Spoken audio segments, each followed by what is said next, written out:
Yeah. Great, good morning, everyone. It is 9:02, and we would like to get started. Can the folks online confirm that they can see, my screen and that it's projecting correctly? Yeah, it looks good.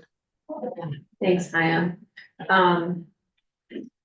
Okay, good morning and welcome to, our special active transportation advisory committee meeting today to discuss the ongoing 787 planning and environmental linkages study.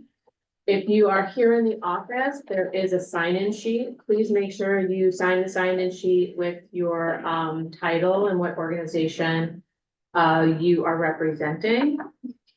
If you are online, please use the chat to type your name and your contact information, including your title and what organization you are representing.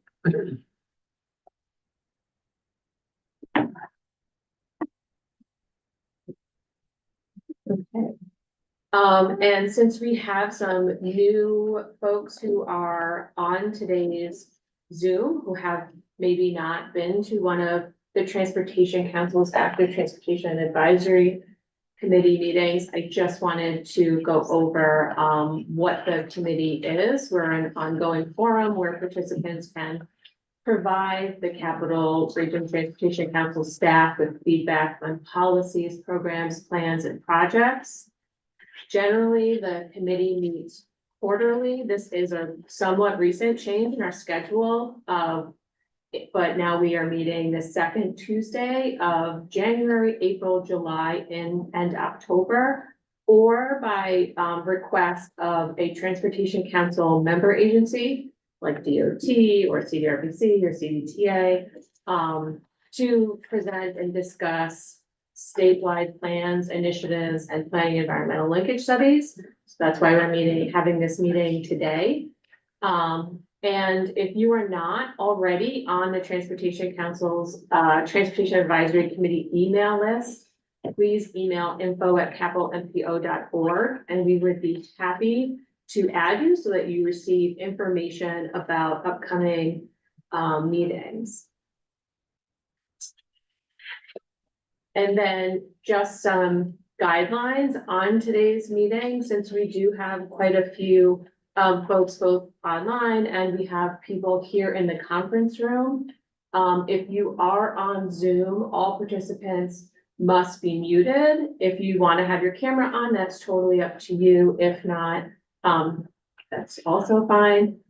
Please reserve your questions or comments for the end of the presentation. And if you can if you're on the Zoom, if you can use the hand raise function and someone will call on you. Since we do have a lot of folks and we are aiming to end the meeting no later than 10:30, please be courteous and respectful of others. So keep your questions or comments to 2 minutes or less. We'll provide information at the end for you to email or submit any comments or feedback. If you do not get a chance to speak. And also this meeting is being live streamed on our YouTube channel. So it is being recorded and it will be available for the public. And so I'm realizing I did not introduce myself. I'm Jen Saponis, Director of Regional Planning at the Capital Region Transportation Council. And today we have a team from New York State Department of Transportation and the Parsons consultant team that are going to talk about the Reimagining 787 Planning Environmental Linkage Study. So I'm going to hand this over to Greg Wicksher, Kelly Kircher, and Bill Springner. I don't want to That was good. Okay, good. I didn't want to mispronounce that.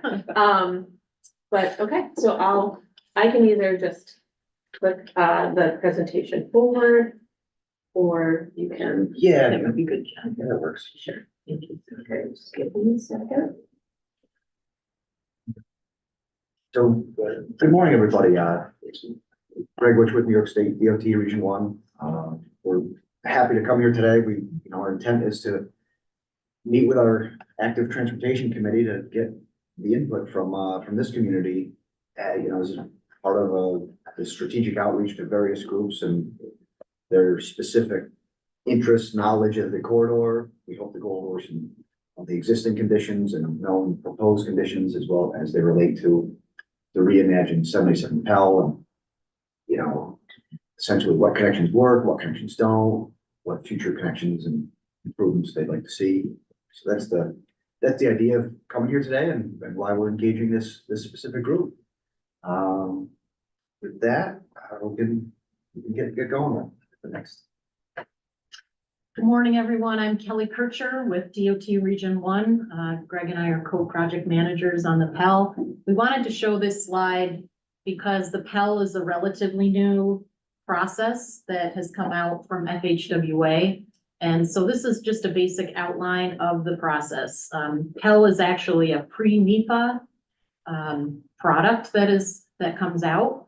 And it's intended to streamline the NEPA process when you get there. It involves a more comprehensive public involvement and outreach to communities and various stakeholder groups. So in green here are tasks that are well underway: data collection, analysis of existing conditions, initiating public involvement and agency coordination. You've probably seen some of our public meetings, hopefully attended some of those, but we've also been meeting with regulatory agencies and tribes and various other groups as well along the process here. The light blue are tasks that we are starting and getting well underway, moving into that next phase. So we're starting to draft a purpose and need statement and develop project objectives. So really all of the input that we're getting from all these groups comes in to that purpose and need and project objectives. We want to hear from you about what are the needs of the system. And then concepts are being developed concurrently, but also following, because we want to make sure that any concepts we develop meet that purpose and need and the objectives. And then in the dark blue are really the next steps in the process. So we would take those concepts and assess them for social, environmental, and economic impacts. We would then complete the Pell report. And again, the hope is to transition into a NEPA, which is National Environmental Policy Act review. So just gets us one step closer to making some of these concepts a reality down the road. So the study area here shown is really nearly all of the interstate I-77, starting down at the Port of Albany and extending up to Route 7. And really the study area is shown with an area around it, but the area we study is going to vary based on what we're looking at. We may look very close to the existing infrastructure for, historical resources, cultural, environmental, and then we'll look at a wider view for things such as traffic analysis and wider regional impacts based on the concepts we're developing. Take a look at next. So where did this study come from? A lot of folks that are around the table online are probably very familiar with the 77 waterfront study completed about 5 years ago. It was a smaller scope study in comparison to this Pell. This Pell was meant to take this prior work and carry it much further down the process of analyzing feasibility and ideas and more public outreach. But that previous study identified 4 primary areas to study further. The first one is one that's not talked about as much as it seemingly needs to be, is the CP rail facility that runs down the middle of I-77. As much as folks want to improve the way to get across 77 to the river, we also have to cross a railroad that is there. So we have to study that facility much more in depth to figure out how to make improvements there. The second area, of course, is the I-77 Dunn Memorial South Mall interchange. This is a piece of aging infrastructure with a pretty sizable footprint in the city, and that is a definite focus area of the study to look at options there. Analysis area C is we call it the Albany Inner Harbor Historic District. This is the potential for Inner Harbor or some canal concepts or pub concepts, how to honor the history of the downtown area. And then area D is frankly, I'll say the catch-all of every other idea that gets cooked up, because this is a big area with a lot of various ideas that we keep hearing about as we meet with all the folks, including folks here. So the preliminary timeline is shown here. It's fairly quick for a study of this magnitude, I would say. But back in April, the study began. We had a pretty large stakeholder meeting with municipalities and elected officials to kick that off and start getting input. In the spring, we really were working hard at meeting with a lot of those agencies and groups. And then in the summer, also doing public involvement, summer to fall, have really started working towards some concept development and looking at screening those concepts. And also along with that, the draft purpose and need and project objectives that I talked about. And so this winter coming in here, it's really refining the concepts and screening them against what we develop as purpose and need and objectives. And in the fall, draft Pell study report would be published. We would get public comments and review of that study and then finalize it at the end of next year. So a fairly quick turnaround again for this type of project, but you see the arrow at the bottom, continuous public involvement throughout. We did have some larger public meetings. We do plan to have more of those types of meetings in the spring when we really have some concepts that we can share and get some more specific input on. The first round was a lot of visioning exercises. What do you see as needs in the corridor? What concerns do you have? What do you envision the future of this 787 to be? And so these concepts are really the big picture concepts that we're looking at. There are a lot of smaller concepts that come along with these and different alternatives to those concepts, I would say. But Greg mentioned CP Rail. Is there a grand idea or a possibility of relocating the railroad or even modifying it to make that corridor more friendly for different types of users and vehicles and everyone that we're trying to accommodate here? The Dunn South Mall Expressway interchange, Greg also mentioned, trying to right size that interchange. There's a lot of deck area, there's a lot of maintenance needed there. And we call it the spaghetti bowl. It's just so large and looming over the city. So what can we do there? 787 Boulevard options, you've probably heard about.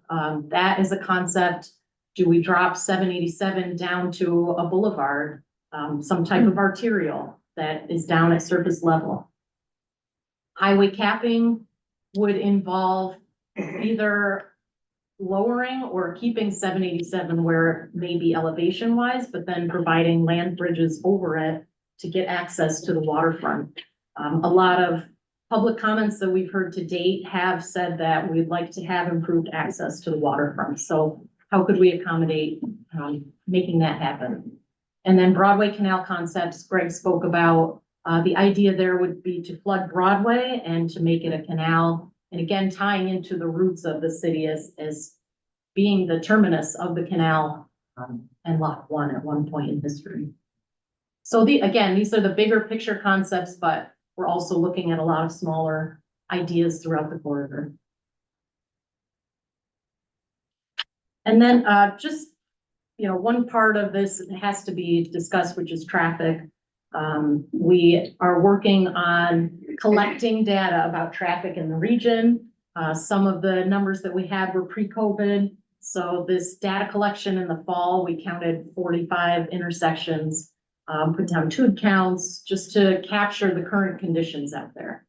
And so Greg mentioned this, but we're using a regional model, actually the MPO's regional model, step model, to come up with a basis for evaluating traffic impacts for these alternatives, but then taking that model and incorporating the updated traffic counts to see, what we can update for existing conditions.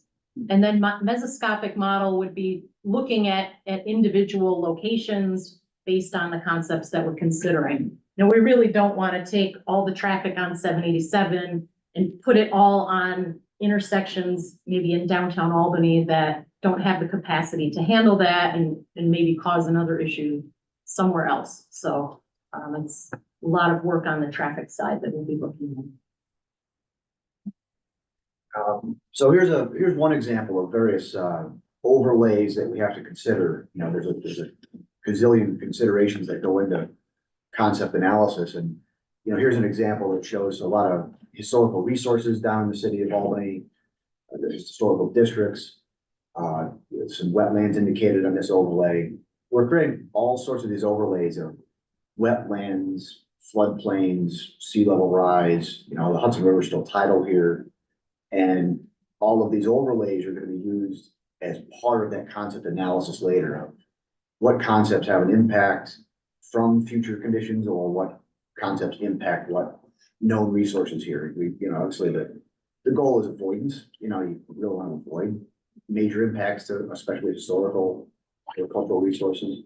But this is one example of several overlays we're going to be doing. I didn't want to go through them all because this is more of a like pen focus meeting. So move on and have Bill pick up. All right. My name is Bill Springnother. I'm a landscape architect with Fisher Associates, working on the Parsons consulting team. And we're looking at the existing and the proposed bicycle pedestrian facilities within the 787 corridor, and really seeking input from this group and the local users on what are the critical gaps in this facility or set of facilities that prevent safe and fluid travel through the corridor, where improvements could or should be made, and what are some of the most critical locations for making those improvements.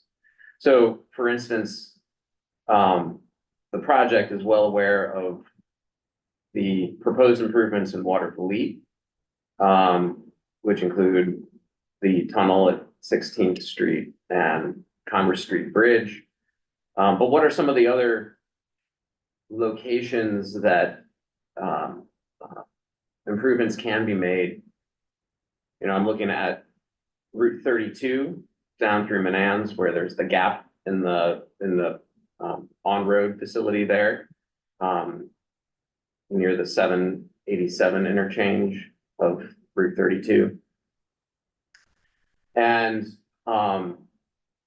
but we want to really hear from the local experts on your thoughts and opinions on improvements that can be made. Next slide, please. And then here, this is the southern portion of the corridor. It's a 7.5 mile long corridor. So, you know, we're breaking it kind of into smaller sections to analyze.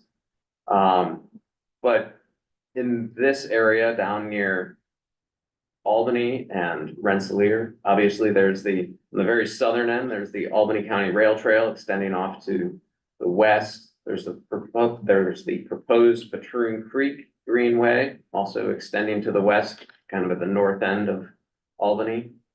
That's the dashed red line up there.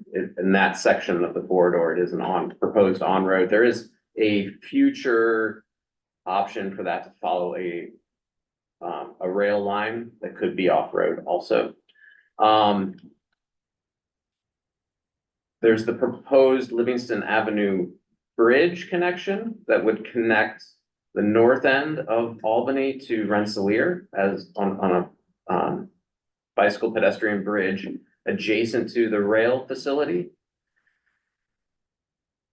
You see the Skyway kind of looping through the center of the map. And then there's all the infrastructure associated with the Dunn Memorial Bridge, which is current, you know, it's been closed because of the condition, but that will be addressed in this study as well. Could you go to the next slide, please? This is a focus on the Albany area, and actually what we're looking at here, if you see the purple circles, Each of the black dots is what we're calling a portal. That's an entryway or a place where somebody on the west side of 787 can access a route that can take them across the river. Those purple circles are 1/4 mile diameter circles. So you're looking at what's typically considered an easy walkable distance and who can access those portals, where they're located in relationship to where people live and work. And so we're gonna be looking at the whole corridor from this perspective, trying to improve access for everyone who lives or works along the corridor to traverse it in the east-west direction, as well as north-south.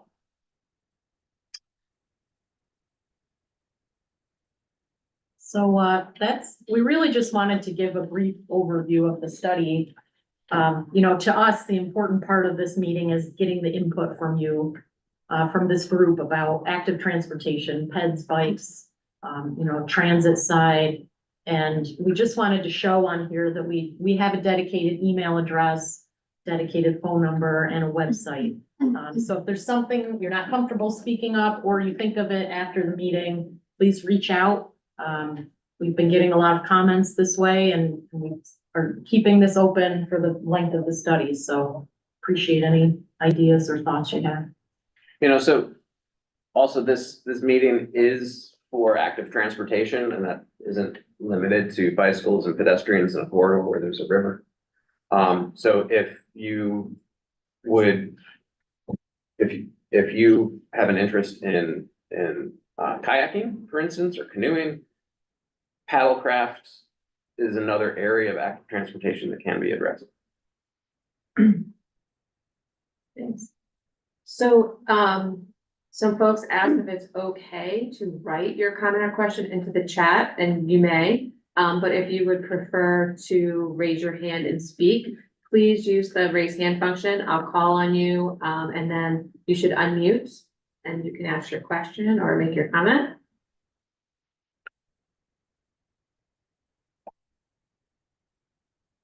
As well, folks are thinking about it, just for history of this group, we've met the 378 PEL study, which is a much smaller focus area. We came and met with you after the concepts were developed. So we went through the group once in that study. The intent here is to meet here ahead of concept development to get the input, and then honestly come back after the concepts are out and gather input on stuff on paper to, I guess I'll say, react to and provide, pros and cons as you see of the various ones we craft up. So that's the idea. So we're meeting here ahead of concept development, but this is not your only chance. We're gonna hopefully come back after concepts are out and get additional input. So just food for. Maybe I'm the only one who needs this explained, but can you explain the difference between highway capping and the boulevard? Sure. Highway capping is the idea of constructing I guess I'll say essentially a really wide pedestrian bridge over the interstate or a boulevard so that pedestrians can cross in an elevated park-like setting and a complete separation from traffic. Okay. Whereas the boulevard idea is to Put it all around. convert everything to at grade, and pedestrians would then be a signalized crossing, like I would say likened to hose, except an initial look is this would have to be a very wide boulevard, and not certain that's a desirable. It would have to be because in order to serve the amount of traffic. Correct, yeah. But, very early indicators, but that's the stuff we're chugging through to figure out what can craft up. We did have a comment in the chat. Jody Smith Anderson commented about bicycling. The access to Rensselaer has been closed for a bit due to work on the elevated highway, and the signage does nothing to help bicyclists find a way over the river. It just points north. So signage and clarity is vital in all this work. And continues to say also I think she means dots, and the 1/4 mile access indicators do not understand elevations, and one of those points seems to be the staircase across the Head Bridge at Pine Street. Having to get off your bicycle is frustrating. And I'd say there's a recognition that that quarter-mile walkable indicator.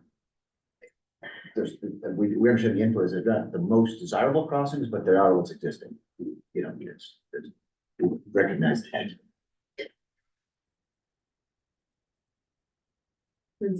I think it's a good point as far as considering elevation, along the border, up and under. But, some other things to consider, Bill, obviously, you're very well aware of the Congress Street Bridge study, which focused on all the access and water relief, proposed the tunnel conversion of the Congress Street Bridge, so that connection's key. We also looked at 23rd and that exit and making a better connection to Green Islands and the Green Island Bridge as well. So making that fluent connection. Hudson River Access Plan is something you might want to look at. So we looked at all of the, that was led by Scenic Hudson, released that study. So looked at all the water access points along the Hudson River, including in the Capital District. So it didn't recommend any new sites, but does inventory all the existing sites, for better or worse. And we also developed a heat map for that. So kind of showing what that density of location is. Also, probably a decade ago, as part of the Watervliet Bike Master Plan, we focused on the Hudson Bike Hike Trail. The long-term alternative for that was a riverfront trail. So, now would be the time to consider that. So I think having the riverfront trail, the inland trail, north-south routes, as well as many connections, to get back and forth would be ideal. Appreciate that. This might have been covered another time, and I'm not sure if Suzanne along. I am wondering how, you're talking about kayak, I'm not a kayaker, kayak access or water access in terms of small craft. One of the biggest issues is invasive species, and then when you're disturbing the sediments in the river, is that being addressed, what's being sediment in the river as you create access? There's a definite environmental component as it goes forward to look at known contaminated sites of whatever sort, if it is the river sediment itself. We haven't delved into that deep of that exact topic yet. Well, it's definitely a piece of it. You can't excavate something, don't know if it's contaminated or. Pretty much every, in the river bed there. Long history of. Yeah, better to leave it down there.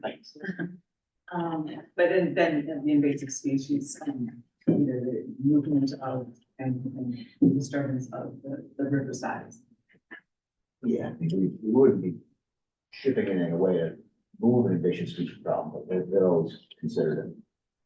I just meant management as part of the overall cost. It's not something you're going to eradicate, but. Are you thinking specifically of Phragmites? Or Well, anything, is there a specific? There's all kinds of, if you're putting a kayak in and taking it out, how you can put in the scrub and make sure everybody's aware, so you're not bringing it up to the kayak or to the Adirondacks, that kind of thing. As well as, other crafts that you might be, water craft that you might be doing. But yeah, we'd like to see the site plans if they have them. Just to take a step back and clarify, going on the schedule slide that you showed earlier. So the draft purpose, the purpose is still being developed. So essentially like all the project, I understand we all kind of have goals that we've talked about, but that's still being solidified, correct? So the idea is it comes springtime, we'll narrow the window when this is gonna happen. We're intending to have a public meeting in the spring, and at that point, we'll present the purpose and need statement, and it's still gonna be considered draft, because we want the public to react to it. Again, we're not just coming in and saying, this is it, it's gonna be draft, we want more input. But we're gonna have a draft purpose, needed, and objectives set for review as well as concepts. And we'll have an initial, I think the idea is to have an initial pros and cons in our initial stance, and then we want public comment on their view of pros and cons. That's the schedule. So then that'll be spring. And then through the summer, we'll digest all the input and reactions to concepts on paper. And then come fall with a draft Pell study crafted, we'll probably have another public meeting to just review the draft Pell, what our initial recommendations are, and again, gather one more round of push for feedback is the idea. Okay, great. Going on the specifically bike ped realm, it looks like, especially on the, well, I think on both the northern side and the southern side for existing conditions, I'm not sure what the criteria was, but all those existing conditions that you showed did exist, that would be wonderful, but a lot of them. A lot of those were proposed. Okay, even the solid lines are showing proposed facilities? The solid lines are supposed to be existing, but. yeah. Yeah, I mean, State Street to Washington, that's not really anything, right? yeah, the uptown, downtown connections in Albany, most of those are not existing. And then if you go to Troy, a lot of the north-south are also not existing. Well, is the red sidewalk? I think some are on road versus off road. Yeah. Well, we'll share this. Those are all on road. They're shared lane, Yeah. you're saying, okay. Yeah. I mean, Ah, yeah, I think this paints a different picture than what users experience. mhm. And if we did have actual facilities, I won't, and yeah, shared lanes are a stretch to be considered. Yeah, so yeah, these are all. The red lines, the red solid lines are on-road existing facilities, most of which are shared lanes, some of which are bike lanes. But most are shared lanes. Yeah, I mean, I would just say shared lanes being included on the map in a very different picture than, again, what people actually experience. Also, if Linda was here, I know she'd be pointing out the Rensselaer to Troy potential connection. I know that's been at least discussed and studied on the east side of the river. It's actually an existing off-road facility that people can use if they're daring to, but it's not official or marked. And then just, a general comment that I don't want to be overlooked is the real need for thinking about east-west connections. Even coming from a place like Troy to get to somewhere like here, 787 and the infrastructure around 787. And certainly the car dependency that it forces is a huge barrier for that sort of connection. So not only is it north-south, we do have existing facilities going from Troy to Albany, and you can get there it's fairly possible to get there, but it's really challenging to get across the corridor.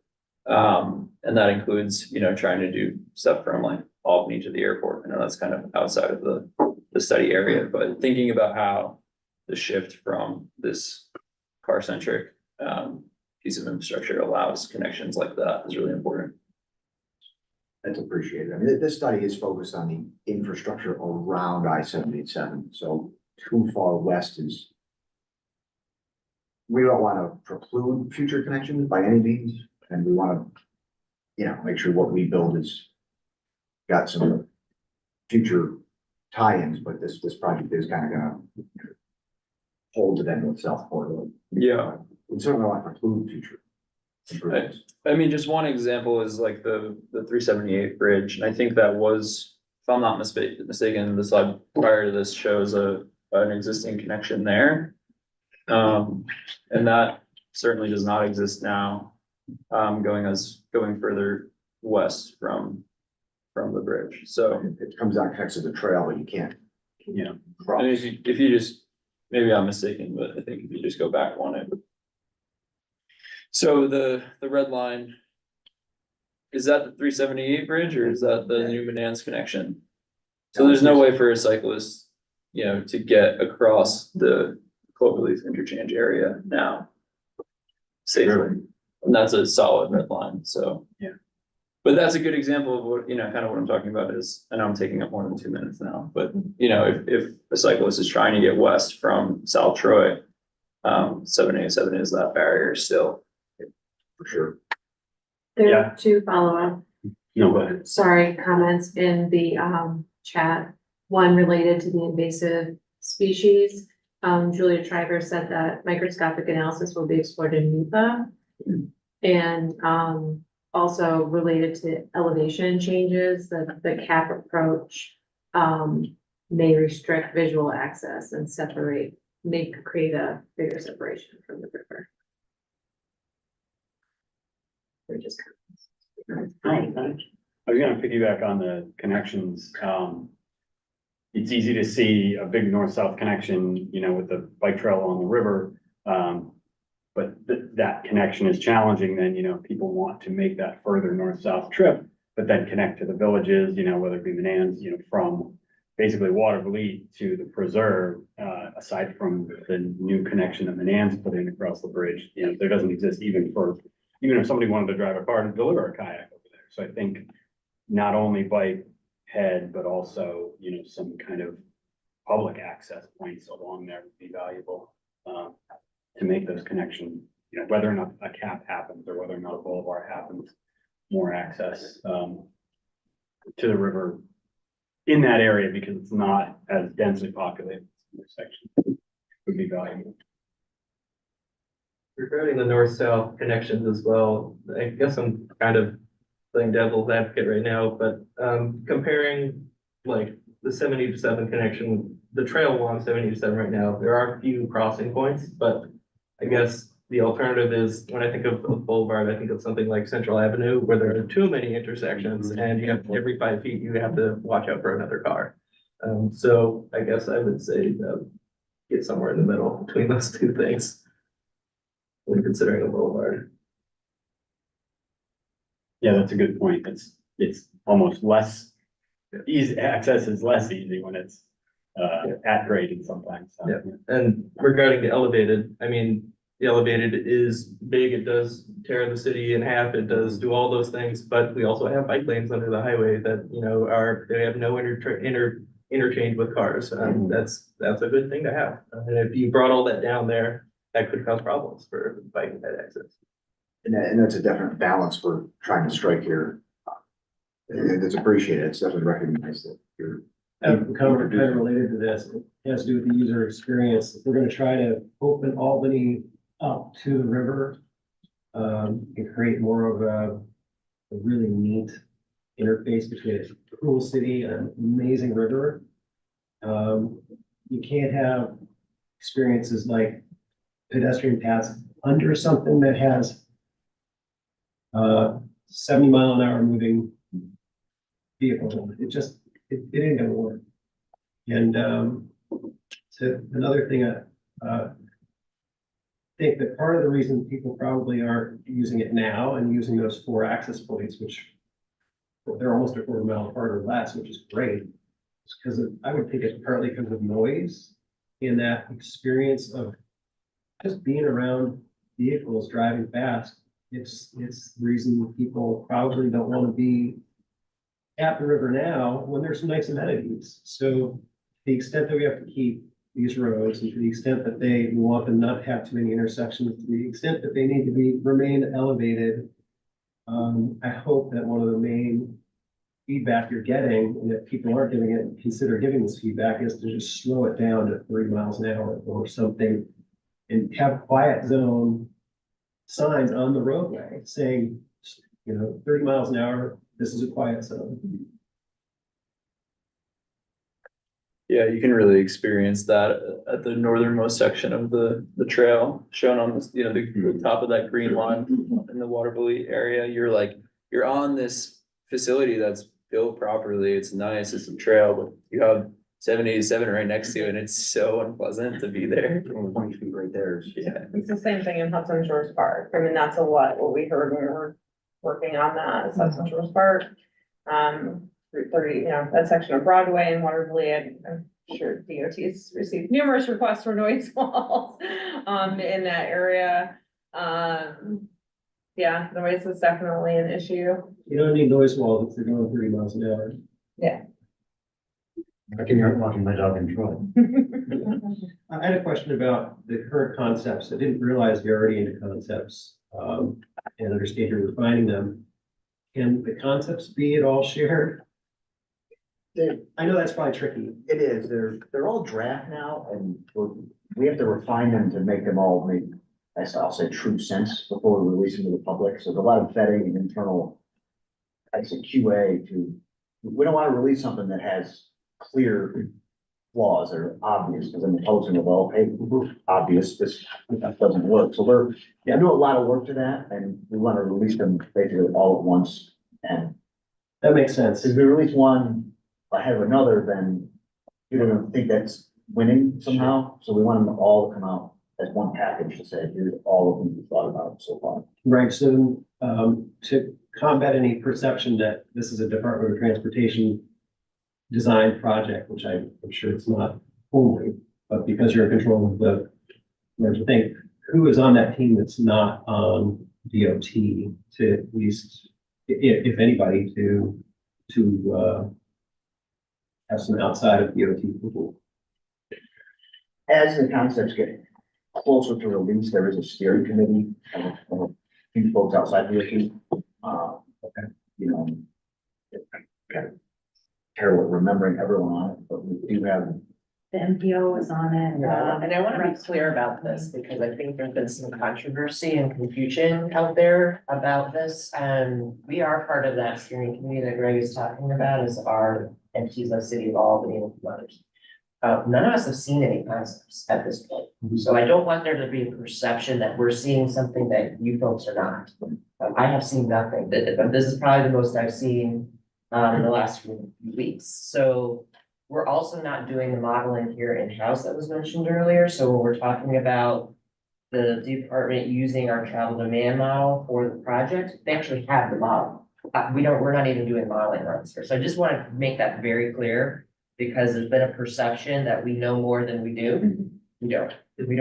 We're all on the same page. We're a stakeholder just like everybody else, okay? So I just want to make that very clear. So as we get very close to release, we'll engage the steering committee to vet these, but there's so much QA that has to go into these that we're chugging through a lot of concepts, and then of course, each one that we kind of show has many sub-concepts of something that looks like this, or this, or this, or this, or this, and because we're trying to refine things and make everything work. Yeah, that may have been a leading question. Who is it? Who is leading the design concept phase? Is it the Department of Transportation? It is DOT leading, and we're leading it and partners with our consultant team. Right. And you have non-DOT, your partners are non-DOT partners. So that's, I mean, they're partners, but they're not DOT. Right. So they represent outside voices from DOT are on the planning and design team. That's Yeah, good. I just wanted to make that point maybe for your benefit. Like, No, it's not just a DOT team that's making these Right, and design then, plans. the consultant team, one of the reasons they were chosen is because it's a very similar team to the I-81 project. And they've done a lot of this type of work across the state of sort of urban renewal, reimagining interstate access in cities. So, we do use them really as a resource for all of their experience. So sorry, can beyond you our- speak a little bit to who those other people, non-DOT members are of the design team? it's Parsons is the prime consultant with several sub-consultants, and Bill's part of one of the sub-consultant firms. And it's, like I said, it's a very similar team makeup of the I-81 team, so the experience that they drew from Syracuse helps here, and they've done several others before Syracuse. So it's a lot of urban planning experience that we have at our disposal, which is encouraging. Thank you.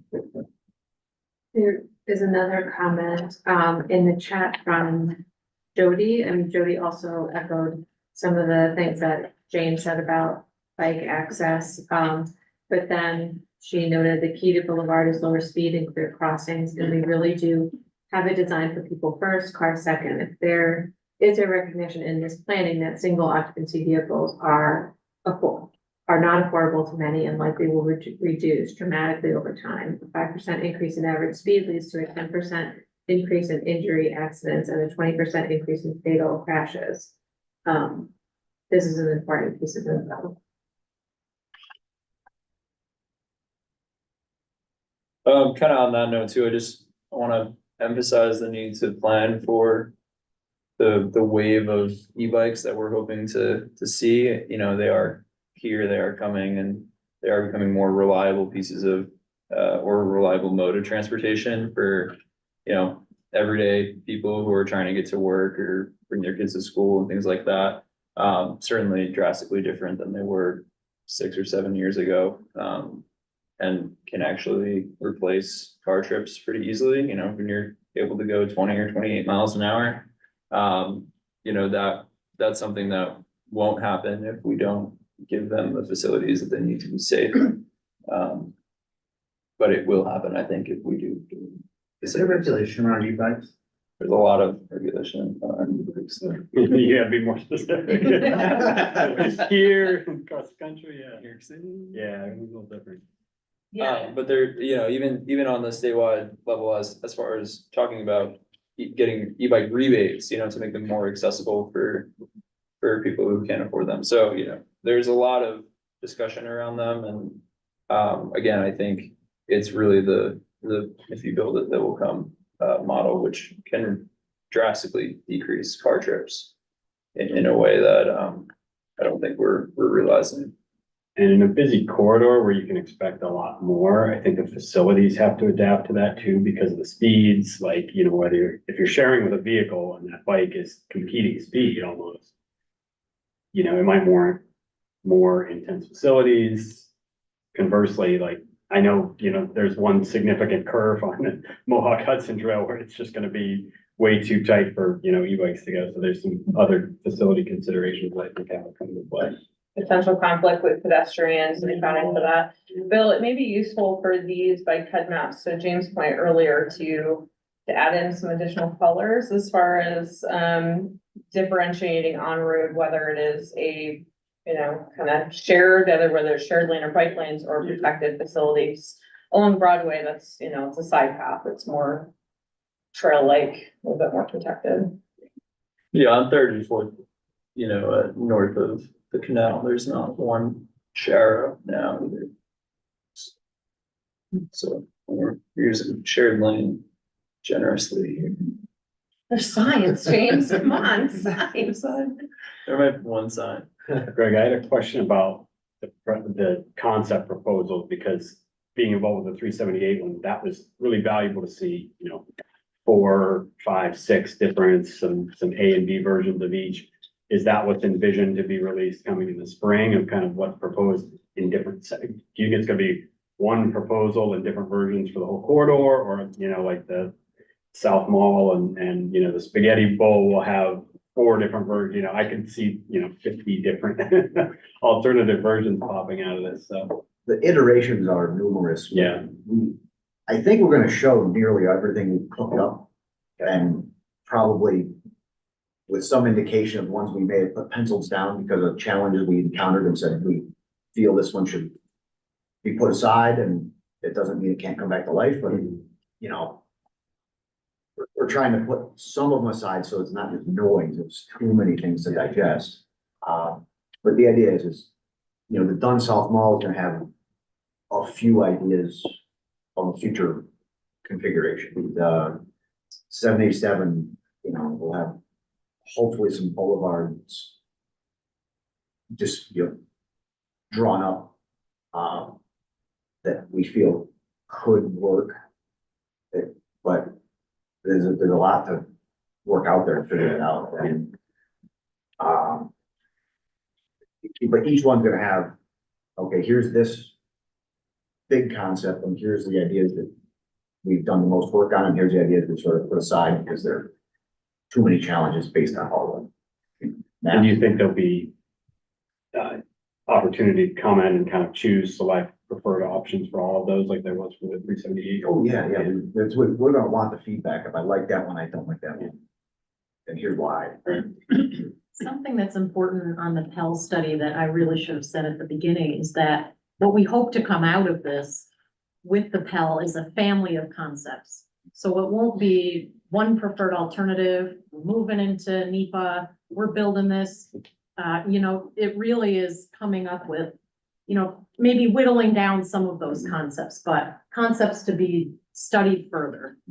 Invasive species in the NEPA project, really get into the details of that. So if you're not happy about a certain concept, it may still be continued into the next design phase to be looked at. And similar to the corridor study from 2018, there were some wins from that study, the Manans bike path, the Waterville path. And we would expect something similar here, that one concept wouldn't preclude another necessarily, but we'd like to see a lot of these move forward. So it's kind of the output of a Pell. It's a little bit different. Has the de-designation of 787 been discussed? And how that would impact these concepts? Is that a requirement for most of the concepts that you talked about? That's gonna be something, I'll say, if concept B, whatever moves forward, it would require a de-designation to occur. So it's gonna be that notable, if this becomes feasible and truly becomes the preferred in an eventual NEPA process, then part of that implementation would be de-designation. So there's a recognition that would be a lady. Is that a big hurdle?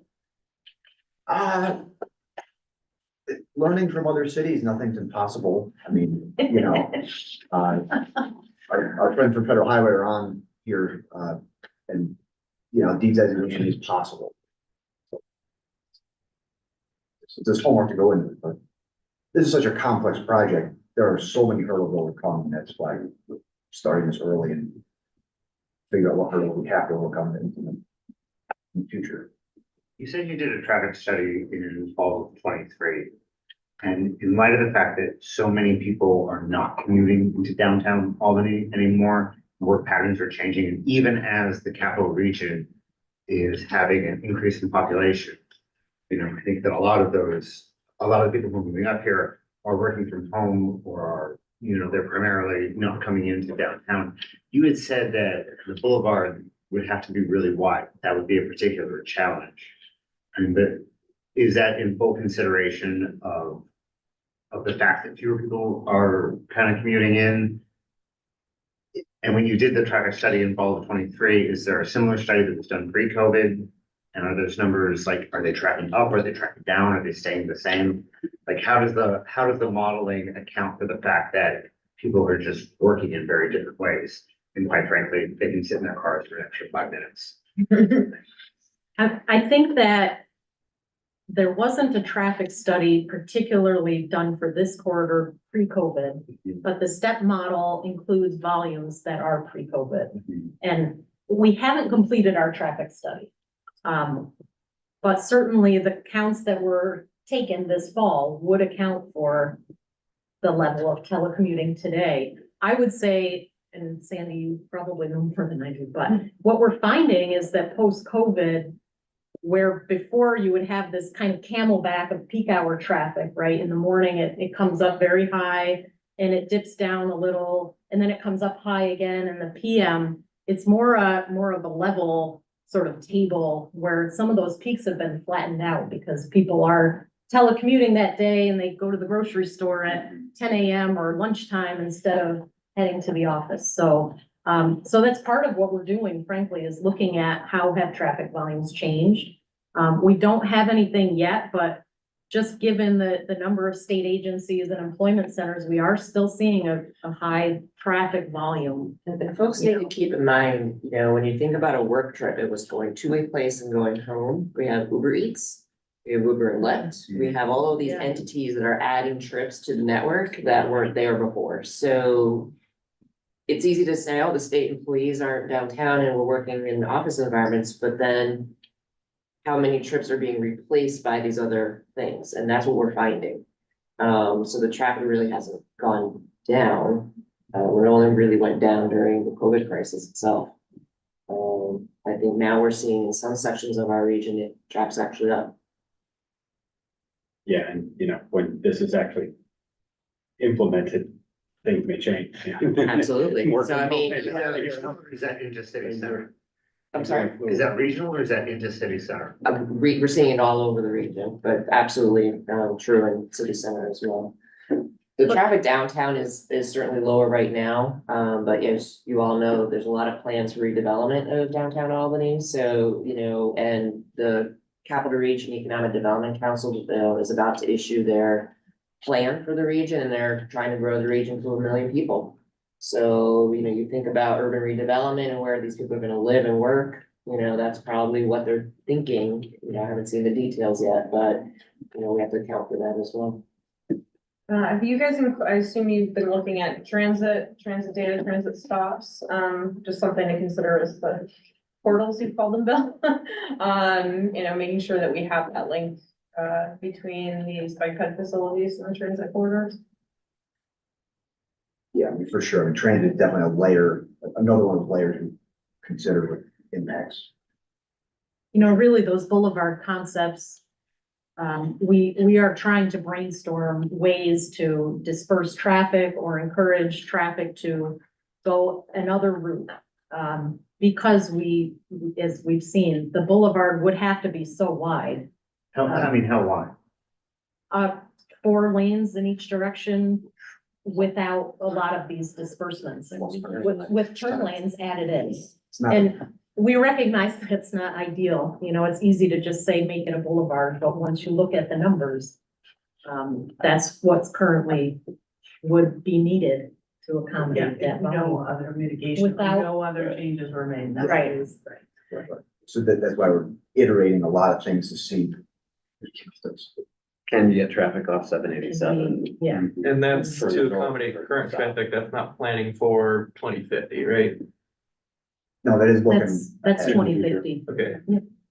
Have you looked at the I-90 connector Route 4 on the east side of the river? I know that was shelved a long, long time ago. But so 15 years ago, we did the Hudson River crossing study for CRTC. That's something to look at. We found there was a lot of traffic that crossed the river from east to west just to travel south to cross back. There's a lot of volume that does that on the Doug Memorial Bridge, the Troy Manans Bridge in particular are back and forth traffic. So perhaps, I know it's your study area, but having that efficient north-south route on the east side may alleviate some of the congestion you see on 77. See if we can dust that off. That pretty much became a null alternative at the end. Yeah. Way too much uphill. We just say with respect to transit, the CDTA is working on a transit development plan right now that will inform this study because their objective is to think about the system long-term. And rerouting and, having the routes in the right places. So, existing conditions today might not be what the system will look like even 5 years from now. So just keep that in mind when we're talking about transit.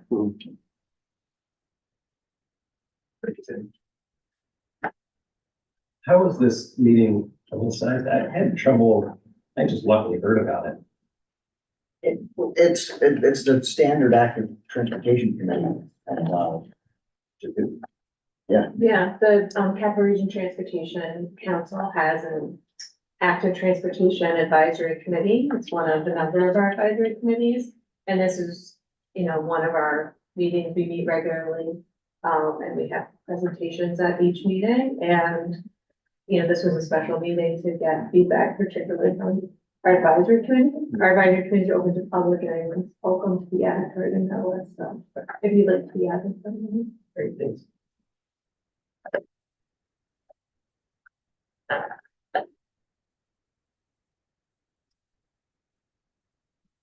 Just want to thank you guys because, we drive the area. I mean, I live in Rensselaer County. You guys are like the boots on the ground and the experiencing this corridor on a different level. And so we just want to thank you for for giving us that input. And again, continued website, email, phone calls. We want all of your comments. It would envision future meetings with this group to, again, show some of those concepts that have been developed and, you know, get kind of a collaborative effort to hear back from everyone. We appreciate it. Yeah, thank you. Yeah, thank you to DOT and the consultant team. If you're on the Zoom and you haven't yet, typed your name, your title, and the organization that you're representing into the chat, please do so before leaving. I would greatly appreciate it. And if you're here and did not sign our sign-in sheet, please do that before leaving. But it doesn't look like there's any hands raised or any more comments or questions in the chat. So if there's no more questions, I think. Yeah, thank you. Thank you. Good luck. Thank you, everyone. Thank you. Website, email, if you think of anything. Sure, we'll do. Great.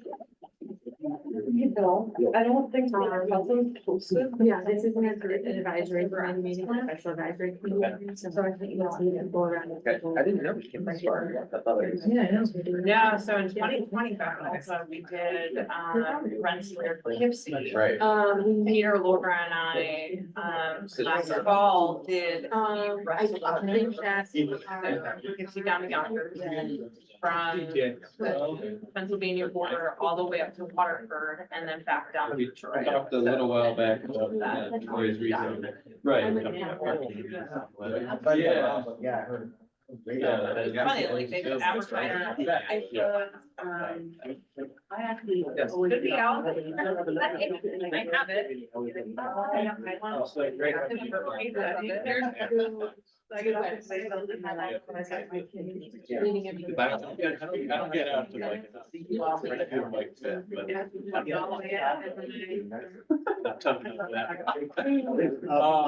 No, it's an interesting, I don't know, it's allowed me to have an interesting perspective, I guess, where I feel like most of the people would show the planning and engineering. They're not.